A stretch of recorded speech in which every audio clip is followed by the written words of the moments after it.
Hello, Calaveras County. I'm Mike Taylor, and you just saw it there on your screen. The doctor is in.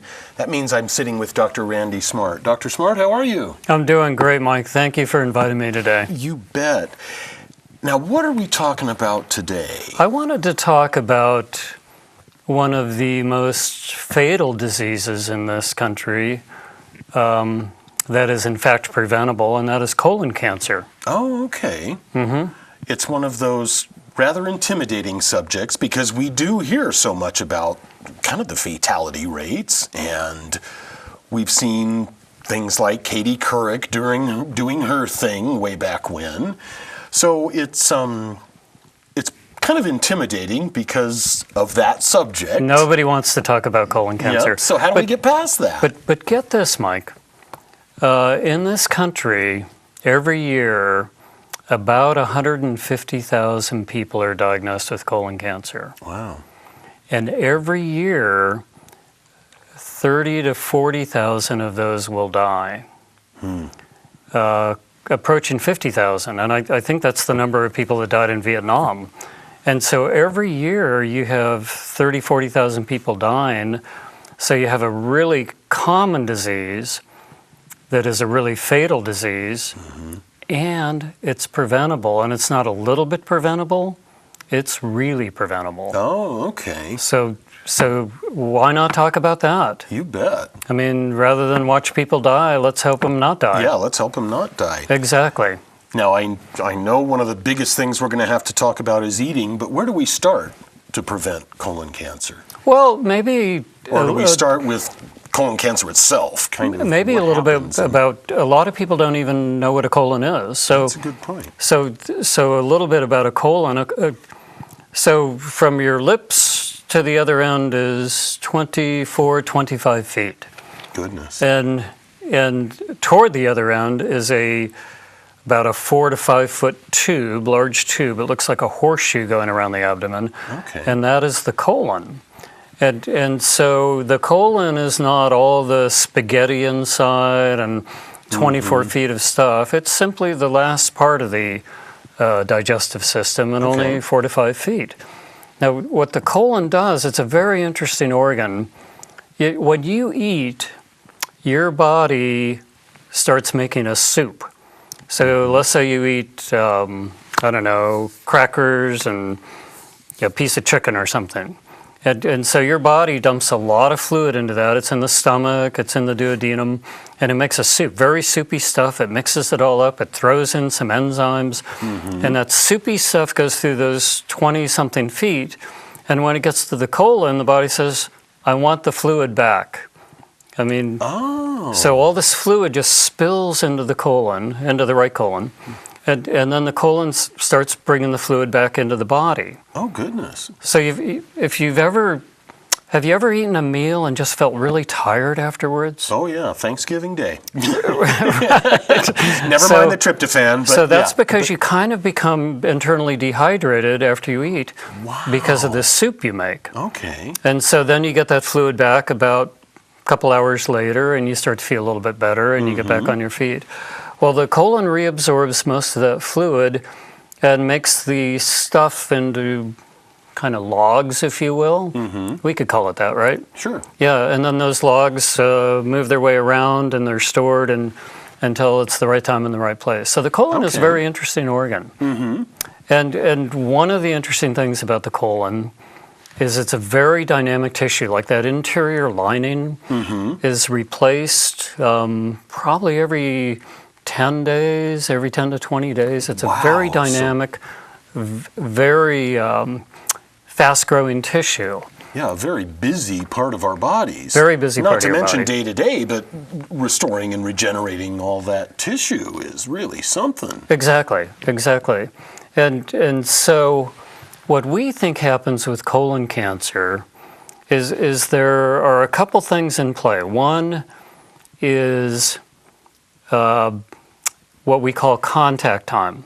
So you can eat a food that maybe has carcinogens in it, and you may not know that. You know, it may be some really good salami or a ham sandwich, and it has nitrates or carcinogens in it. So in the American diet, that stool moves very slowly because it doesn't have a lot of vegetables and a lot of fiber, and that stool moves very slowly. And those carcinogens then contact the cells, but they stay there a little longer. Well, they get more time. Yeah, more contact time. And so those cells then become damaged, they become mutated, and they start to form these abnormal growths. Okay. And these abnormal growths are called polyps. And they're kind of like little warts. Okay. And you wouldn't know if you had polyps because you can't feel them, they don't hurt, they don't bleed usually. So you could have 4 or 5 of them right now and you'd have no idea that you have them. And so those polyps, here's the really cool thing. Those polyps grow very slowly. They don't grow fast.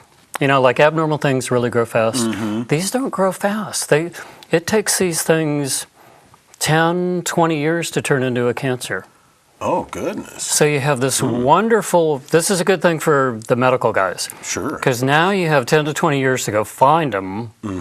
And what we know is that if you take those out, not really surgically, what we call endoscopically, if you take those polyps out, the cancer rates fall close to 0.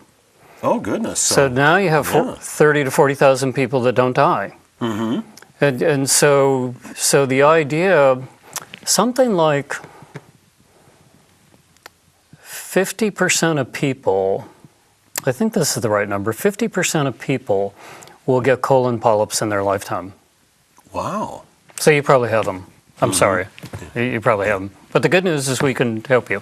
And if we do that, you won't get colon cancer. That's right.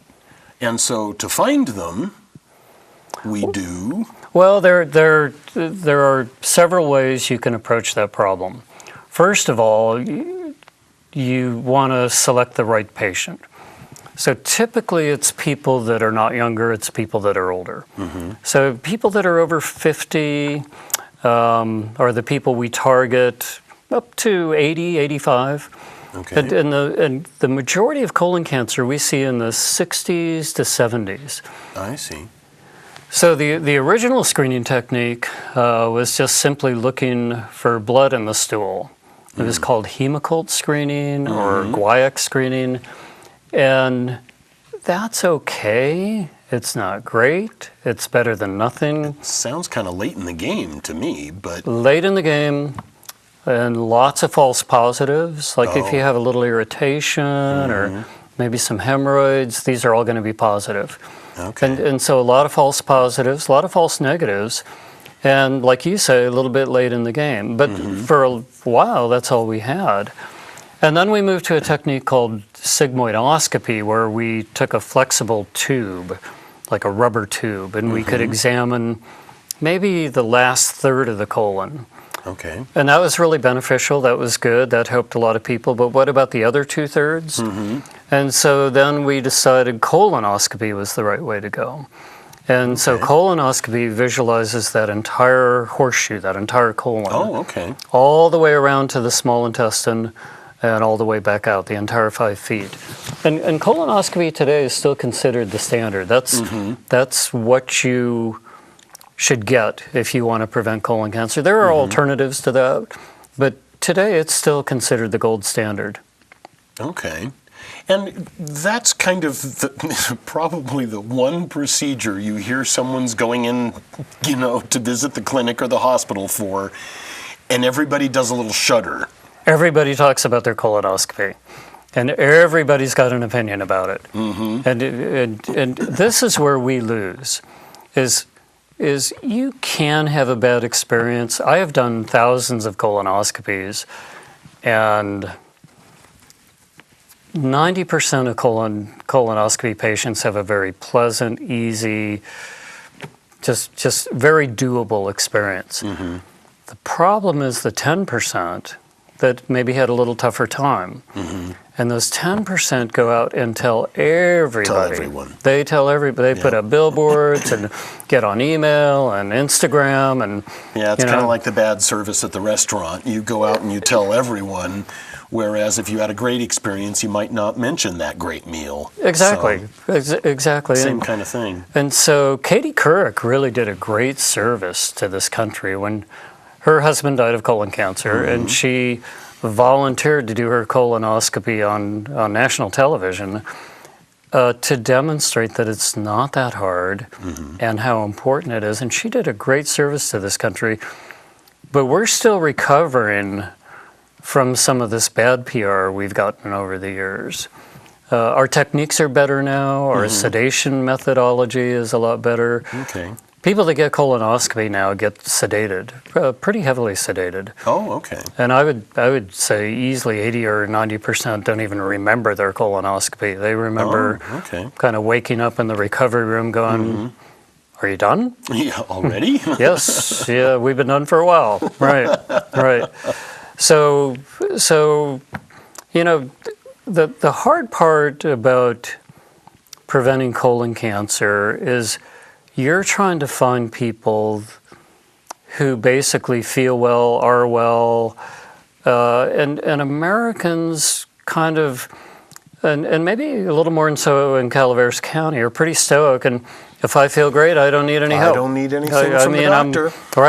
I'm tough, and I'll let you know when I need help. And so colon polyps and early colon cancer has absolutely no symptoms.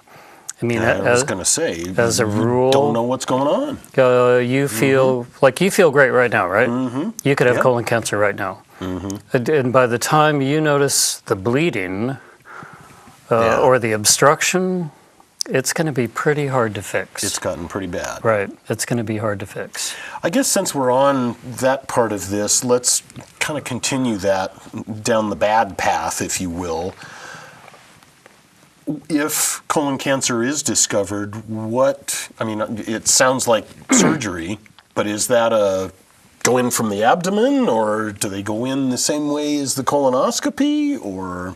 Well, the best cases in my mind are the cases that we find early endoscopically.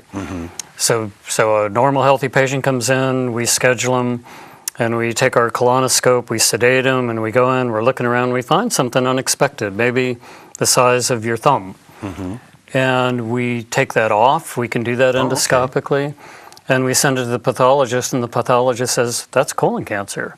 Okay. And in those cases, not all of them, but many of those cases, that's all you need to do. Okay. And so just pulling out that polyp that was cancerous, are you, it was a hard word for doctors to always use, but you're cured? Yes. Okay. And I've had many patients that have had that experience. But the more common procedure would be a surgery, a bigger surgery. Okay. And so let's say similar case, I go in, but I find something a little bigger, big as your fist. I go, well, I can't get that out. Yeah. So I biopsy it. It turns out to be colon cancer. Well, the surgeons now can often go in laparoscopically. So they go to the operating room, but they just poke a couple holes about the size of a pencil, and they take out the cancer, they sew everything back together. It usually doesn't require a bag or a pouch. People have a lot of anxiety about that. Yeah. Usually things are sewn back together and fit back together well. And so you may spend a couple days in the hospital, but you don't have a big incision, you don't have a big recovery. I mean, it's pretty slick, actually. It's much different than it was 10 years ago. Yeah. So back to the other end of it, how do we keep from even getting those polyps started? Yes. What kind of diet do we adopt to? Great question. So the risk factors are age, and we can't change your age. We're working on it, but we can't do it. Genetics, so it can run in families. The majority of the colon cancer we find do not have family histories, but there definitely is a genetic component. And then, the food, right? So we know that high fiber diets work. I think they work because of their rapid transit time. Because there's less contact time, but that's a Randy Smart personal theory. And that's where my brain went too, because, even if you did have some salami, it's out. It went by quickly. It's moving through, right? Yeah. Less contact time. So high fiber diets tend to be really good. Red beef, or red meat, red meat seems to be a risk factor. Okay. And which is unfortunate because I really like beef.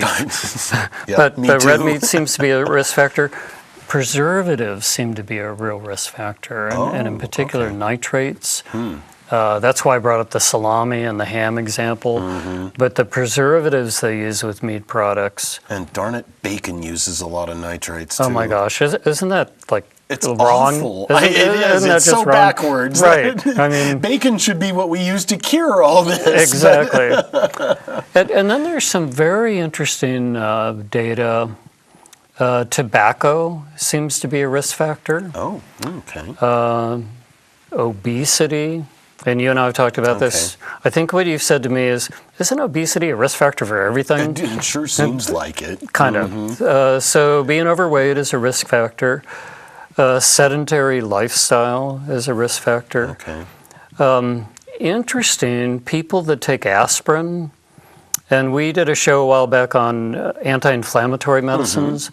People that take anti-inflammatory medicines and people that take aspirin tend to have lower colon cancer rates. Oh. So that can be helpful. And in fact, in patients who have a lot of polyps or complex polyps, I recommend they take aspirin every day if they don't have a contraindication.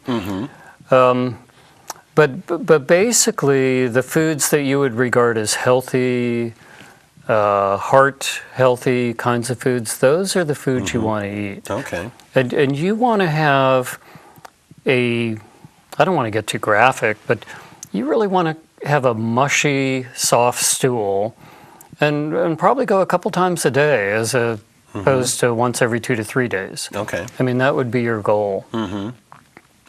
Now, with a high fiber diet, some people, and I'm going to admit this, myself partially included, that high fiber diet seems kind of boring, depending on, and maybe I'm looking at the wrong foods as being fiber, because I'm thinking grain type fiber, but actually apples are one of the things that are highest in fiber out there, aren't they?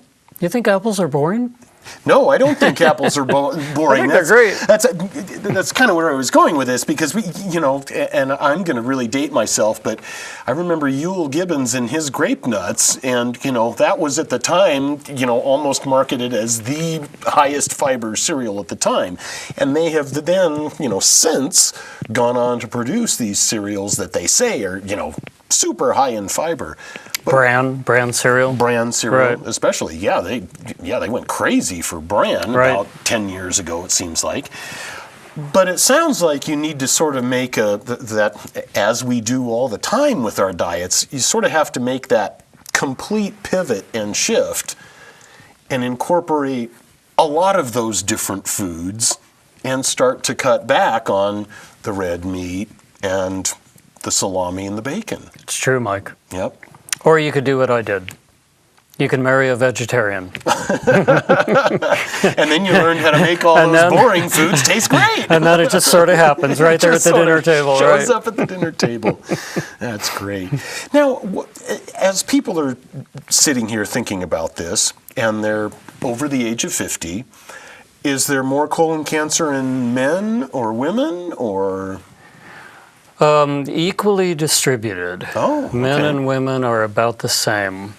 There's a much higher incidence in our black Afro-Americans and higher in our American natives. Okay. Followed by whites, followed by Hispanics, followed by Asians. So there is an ethnic predilection both for colon cancer and for higher morbidity and mortality rates. Okay. Do we think that might have something to do with diet? Gosh, I haven't really thought about that. Possibly. Okay. It could be cultural, or it could be genetic. There's probably somebody out there smart enough to know that. I don't know. I was thinking, because Western medicine has looked at the Asian diets and really kind of thought, wow, they've kind of got it figured out. And, you know, we've realized it's a good mix of different kinds of foods. It's all the right kinds of foods. And it's not in a goofy pyramid that's got way too many carbohydrates and not much of the other good healthy stuff with it. You know, I'll tell you something interesting. The colon cancer rates in this country sort of peaked in about the 1980s, 1990s, and have now started coming down. Okay. And there's a lot of speculation on why that might be. And part of it has to do with the fact that we're finding these polyps and removing them, therefore they're not getting colon cancer. But part of it, I think, is attributed to the fact that Americans are changing their diets and are aware. Yeah. And part of it is attributed to tobacco behavior. You know, that there are fewer of us who are smoking. So those colon cancer rates peaked in the 1980s, 1990s, and they've been drifting down. But it's probably a multitude of different things that are causing that to happen. I'll tell you what's interesting, though. In this country, not in this country, in the world, there are areas that are referred to as blue zones. Oh, okay. And a blue zone is an area where people, on average, live to be over 100 years old. Oh, okay. And they are scattered. There is one in, I think, Riverside is the only one in the U.S. But there's some in South America. There's some in the Middle East. There's some in Japan. And one of the things all these blue zones have in common is their diet is a high-fiber diet. I'll be darned. Now, they have other things in common, like they have a very strong social system where people have a lot of social interaction, and they have a lot of respect for the elderly. They also drink red wine. And so there's a lot of different behaviors in these blue zones, but they're very different than the rest of the world in that people typically live to be 100, 105, 110. I mean, as a rule. Wow. With good quality of life. I mean, not disabled and not hospitalized, but, you know, able to dress themselves and enjoy life. A lot of times it seems to me that when we see a story about some person in a country outside the U.S. who is, you know, well, she just died at 107. Right, you know, yeah. And they show photos of her or even video of her taken, you know, last year, and she was moving around pretty darn good for being 106 years old. Exactly. So it does seem like, and I would think, as we're talking about diet and everything, and like you said, not being so sedentary, she was probably a mover and a shaker her whole life, and that also helped her. So having the great diet in that blue zone, I could see that all kind of adding up to a nice long life. I agree, and I think we could learn a lot from these blue zones about socialization, the value of that, about the value of family, about dietary modifications. I think we could learn a lot from that. I have to admit that I'm a little bit freaked out that Riverside is one of those places. I believe it's Riverside. That's interesting. Loma Linda. Fascinating. Right. Okay. Yeah. All right. Exactly. Yeah. Now, so we've covered the prevention. You've got to change your diet. You've got to eat healthy.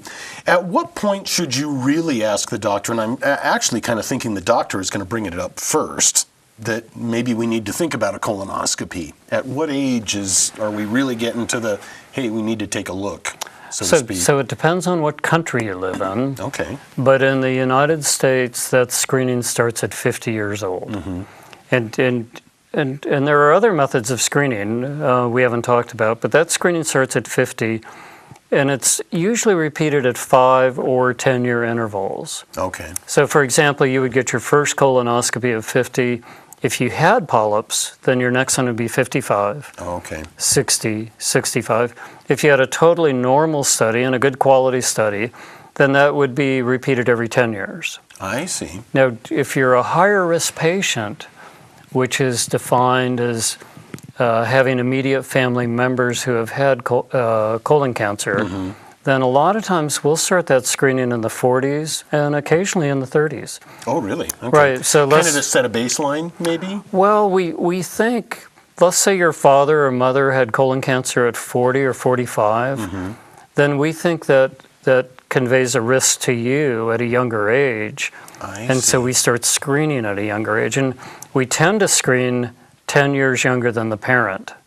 So if the parent was 50, we start screening at 40. Oh, okay. Parent was 45, we start screening at 35. Just to, because so to speak, get your eyes on it sooner. We really think that has value, right? But typically the screening starts at 50, and it continues. We don't know exactly when to stop. There's debate about that. Many centers say you need to stop at about 85. Okay. But I really think it depends on the quality of life at 85. Oh, okay. If they're very, very sedentary, maybe you're going to keep checking, or? No, I actually the opposite is if you're out playing tennis and you're doing all the right things, then 85, I would be willing to continue your screening. But let's say you're disabled or severely sick or have another cancer, then maybe you don't need a lot more screening. Okay. Yeah, but it requires judgment. But we don't really know when to stop. Okay. What's interesting to me is if you go back 10 years in this country, only 30% of people had colon cancer screening. Wow. Today, that number approaches 50 and even 60%. So we've made huge strides with this. And there are variations by state. California is reporting about 50%. Calaveras County has higher numbers. We are reporting numbers closer to 70%. Wow. Of our people have been screened by colonoscopy. So the goal, and I think the CDC established this goal, is by 2020, I think that's right, 80% of people will have been screened. Will have been screened. Yeah. Wow. So that's we'll the goal. know what's coming, so to speak. Right. Well, I'll tell you, it is such a smart thing to do, Mike. I mean, the hardest part of a colonoscopy is the prep. And the prep is stuff you drink and it goes through. I mean, and I've done 2 preps personally. And it's just not a lot of fun, but it is way more fun than the alternative. That's right. Way more fun. And it's so important. Our biggest problem is not enough people have access to the procedure and access to the care. So it's a case of talk to your doctor if you're at age 50. We're to our last few seconds, so it's make sure you change your diet and eat what's right for you. And go in and tell your doctor, look, I want to prevent cancer. What do I do? What do I do? Right. That's it, ladies and gentlemen. Dr. Randy Smart, thank you very much. Thank you, Mike. We promise we're going to take better care of our colons, aren't we, folks? I'm Mike Taylor. Join us next time when the doctor is in. Until then, be healthy.